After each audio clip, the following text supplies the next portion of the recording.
whole idea of Christianity is nothing more than sun worship. I mean, the sun is our risen Savior. Of course the sun is your risen Savior. God's sun is our, you don't own the sun. Africa doesn't own the sun. So who owns the sun? Well, obviously God owns the sun. Well, then it's God's sun. And God's sun is the light of the world. Of course the sun's the light of the world. What the hell else lights the earth if it isn't the sun? So God's sun lights the world. He's the light of the world. He's our risen Savior. Of course it's your risen Savior. If it doesn't rise, you're dead in 6 weeks. So wait till it don't come up. You'll see it is your Savior. And the sun, the Egyptians said the sun gives off energy, and energy is light. That's why you have the life of a battery. When the battery goes dead, no energy. So the Egyptians said the sun is pure energy, and it's giving its energy so that we might live. So God's sun is giving his life that you might live. Of course the sun is giving its life. It's giving its energy so that you can grow and the plants can grow. And once you begin to understand religion, where it comes from, the whole story of Jesus is nothing more than a metaphor. There was no Jesus, there was no Abraham, no Isaac, no Jacob, there was no Moses, no King Solomon. None of those people in the Bible ever lived. These are metaphors for something far deeper that the ancient writers were trying to tell you in a metaphor. There's a symbolic story. And if you don't get the symbolism, you will go for your whole life in trouble because you didn't know how to read the symbols. You don't know what's really going on behind the scenes. And that's what most people don't know anything about, how this world really, in fact, works. But once you figure out how the courts work, education works, education is nothing more than a 12-step program. Let me give you an example. In the ancient Egyptian religion, one of the many different religions in Egypt, the ancient Egyptian religion of Horus. Horus was the sun in its rising. He was a god, God the sun. And Horus was spelled H-O-R-U-S. And Horus walked across the sky in 12 steps. It was a 12-step program. That's why alcoholics have a 12-step program. You have a 12-step program. You go to first grade to the 12. It's a 12-step program. So from the 12-step program, they have finally taught you what to kiss and when, and how to get a job, and who to bow down to, and all that. So they taught you now, and now you can go out and get a job. It's the 12-step program, first to the 12th grade. What is that based on? Horus. Horus was our god, the sun god in Egypt. He walked across the sky in 12 steps. Horus is the first step. Horus is the second step. Horus is the third step. When he got in the Horus of the sixth step, he was directly overhead. He was then called Horus, the Most High God, because you don't get any higher than noon. So it's called high noon, because he's the Most High. Why? Well, because after 1 o'clock, the sucker's going down. So he was the Most High at 12 noon. And so Horus walks across his 12 steps. So we say the same thing today. Same thing. We have 12 Horuses. But instead of H-O-R-U-S, we make it H-O-U-R-S. Becomes hours, changing the U and the R. Now it becomes 12 hours. No, it's 12 Horuses. And Horus represents light. The sun represents light. Light in Latin is Lucius. Lucius, when personified as a god, becomes Luke. And this is why I have Luke Skywalker. And he walks across the sky and meets his evil brother, Darth Vader, or in the Egyptian religion, Set. He was the god of darkness. The prince of darkness was Set. Why? Because it got dark at sunset. So the whole idea is that it's the whole world that we live in is based on Egypt, Mesopotamia, ancient Greece, ancient Rome. All of the stuff that we live in this world is based on ancient religions and cults and secret societies and Masonic orders, and the people of this world have no idea in the world what's going on. Christians think that they've got a corner on the truth, and they don't realize they're just worshiping the sun. Let me give you an example. We got a couple of moments. Let me give you an example. I want to try and understand what I'm saying here.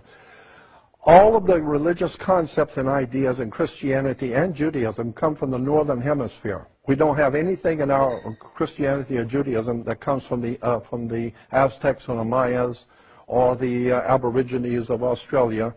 All of our concepts and ideas come from the northern hemisphere. Very good reason. Because the whole thing of religion and Judaism and Christianity is astrology. It's based on the stars. That's what God is. Ask any kid where God is. He's out there. That's right, in the stars. That's what the Christianity and Judaism is based on, the stars. And so, on the first day of summer, the very first day of summer, the sun is as high in the northern hemisphere as it's going to go. It's not going any further north than the first day of summer. Each day after the first day of summer, it begins to move 1 degree southward every day. It's so slight you'll never notice it. But 90 degrees later, on 90 days later, which is 3 months later, it's halfway down. So when he was high in the northern hemisphere, he started summer, and summer begins in the constellation of Leo. He was the Lion King, like Disney's Lion King. The Lion King is the sun in the constellation of Leo that begins summer, the Lion King, the Lion of the tribe of Judah. It's Leo, the constellation of Leo in summer. The sun is hot, so he's the Lion King, Leo, the constellation. Now, 90 degrees later, 90 days later, he is falling. So now it's called fall. Yeah, because he was really hot. Now he's falling. So he's not that hot anymore. So now we call it fall because he's falling. What is the symbol for fall if it isn't Scorpio, the backbiter? And this is why in the old ancient world, when a scorpion bites you, they have 2 stingers, one on top of the other, and when they hit you, it looks like 2 lips. And then so the ancient people said, you just got the kiss of death. He just kissed you off. Because you just got bit by a scorpion, and that's the kiss of death. That's why the mafia gives you a kiss of death. That's where it comes from. So Scorpio is the backbiter. He's the one that goes behind your back and rats on you, and he's the backbiter and causes you to die. And that's what Judas was, the backbiter, Scorpio.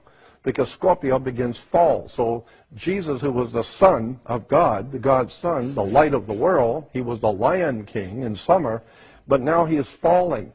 The sun goes all the way down south until it hits what is called the winter solstice. And that's on December 22nd, the sun hits the lowest point on the sky in the south on December 22nd. It's called the winter solstice, the beginning of winter. And for 3 days, the United States Navy will show and explain it to you that the sun comes up for 3 days, 22nd, 23rd, and 24th, on the same degree. It doesn't go any further south, and it doesn't come back north. But on the same degree that it was on December 22nd, the sun rises the next 2 days, 23rd and 24th, on the same degree. So the ancient people said that the sun was alive. He was the lion of the tribe of Judah, Leo.